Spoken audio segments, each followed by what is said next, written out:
আজ তোমাদের শোনাবো আশাপূর্ণা দেবীর লেখা কি করে বুঝবো না একটি গল্প, যে গল্পটি ক্লাস 8-এর পাঠ্যক্রমে রয়েছে।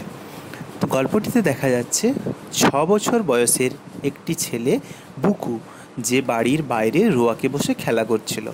এমন সময় একটি রিক্সা এসে তার বাড়ির সামনে দাঁড়ায় এবং সেখান থেকে দুটি খুব মোটাসোটা দুই মহিলা রিক্সা থেকে নামে এবং তারই বয়সী, বুকুরই বয়সী একটি ছেলে, সেও খুব মোটাসোটা, তারও শরীর নেহাত কম নয়, সেও সেই রিক্সা থেকে নামে। বুকু তো দেখেই অবাক, কারণ রিক্সার এত ছোট্ট খোলের মধ্যে কি করে এত মোটাসোটা তিনজনের জায়গা হলো। সে হাঁ করে তাকিয়ে আছে।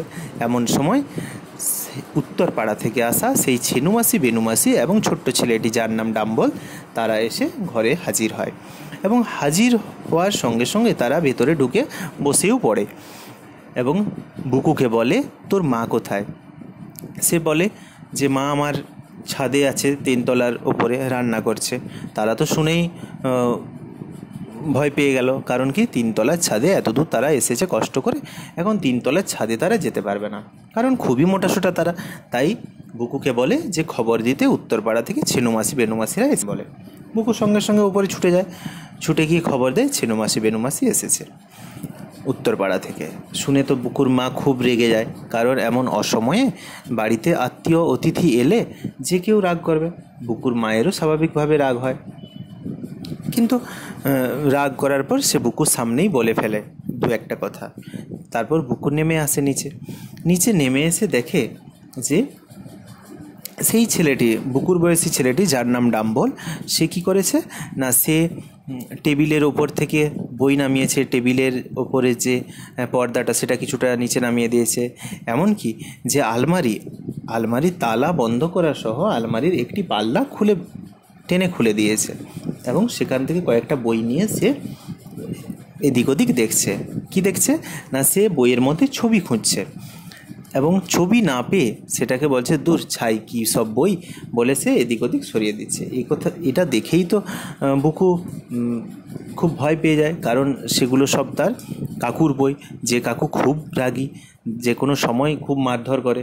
তো সঙ্গে সঙ্গে বলে বুকু যে তোমার পিঠের ছাল তুলবেন কাকু, মেজো কাকু। তো তা শুনে কিন্তু বুকুর মা না, ডাম্বলের মা কিন্তু একটু যেন রেগেই যায়, কিন্তু ডাম্বলের মাসি সে কথা পাল্টে দেওয়ার জন্য এই কথা তার সঙ্গে উল্টো কথা বলতে থাকে। তারপর বুকুর মা নিচে নেমে আসে এবং নেমে আসার পরে বলে, ও মা, ছেনুমাসি, বেনুমাসি, কতদিন পর দেখা হলো, খুব খুশি হলো।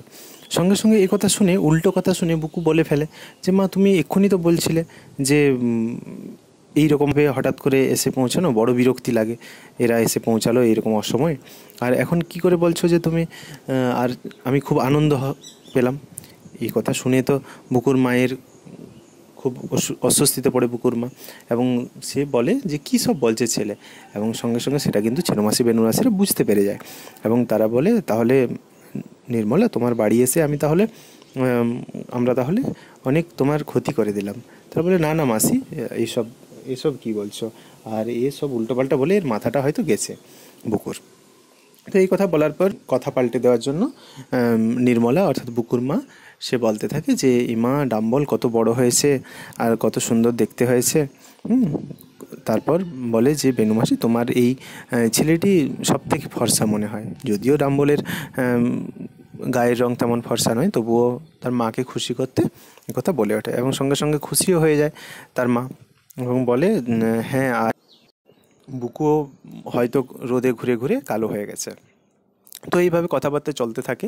এমন সময় জিজ্ঞেস করা হয় যে ডাম্বল কোনো স্কুলে পড়ে কিনা। সঙ্গে সঙ্গে ডাম্বলের উত্তর যে না বাবা, আমার বাবার এমন হাড়কৃপণ যে স্কুলে ভর্তি করেনি। কেন না, স্কুলে ভর্তি করলেই তাকে মাইনে দিতে হবে, যতটা বয়স তত টাকা দিতে হবে, তাই তার বাবা বলেছে চাষ করলে কাজ দেবে, তাই স্কুলে ভর্তি করেনি। তো এই কথা শুনে ছেনুমাসি, বেনুমাসিদের লজ্জায় মাথা হেঁট হয়ে যায়। যাই হোক, সে কথা পাল্টে যায় এবং তাদের নিজেদের মধ্যে গল্প চলতে থাকে। তো গল্প চলতে চলতে এমন সময় বুকুর বাবা এসে হাজির হয়। বুকুর বাবা আসার পর তখন ছেনু মাসি বেনু মাসিরা যেই তার মায়ের সঙ্গে কথা বলছিল, বুকুর মায়ের সঙ্গে, এমন সময় বুকু বলে বসে যে আর বাবা তো রেগে আগুন হয়ে যাবে, কারণ আমাদের সিনেমার টিকিট কাটা আছে, সব সিনেমার টিকিটগুলো নষ্ট হবে, পচে যাবে, আজকে আসতে হলো ছেনু মাসি বেনু মাসিদের। এই কথা শুনে ছেনু মাসি বেনু মাসিরা আবার রেগে যায় এবং তখন কি করবে বুকু খুঁজে পায় না, বুকুর মা খুঁজে পায় না এবং বুকুকে বলতে থাকে যে এই ছেলেটা নির্ঘাত পাগল হয়ে গেছে, এর মাথাটা শেষ হয়ে গেছে। তখন কিন্তু আর নির্মলার মাসিরা, বুকু মাসি, ছিনু মাসিরা, তারা আর সেখানে না বসে তারা বলে আমরা উঠি তাহলে, দিয়ে ওরা চলে যেতে থাকে। এমন সময় চলে যাওয়ার সময় ডাম্বল জিজ্ঞেস করে, বেশ তো আমাকে বলছিলি তুই কি কোনো স্কুলে পড়ছিস, বুকুকে জিজ্ঞেস করছে। বুকু সঙ্গে সঙ্গে জবাব দেয় যে হ্যাঁ, সে স্কুলে ভর্তি হয়েছে।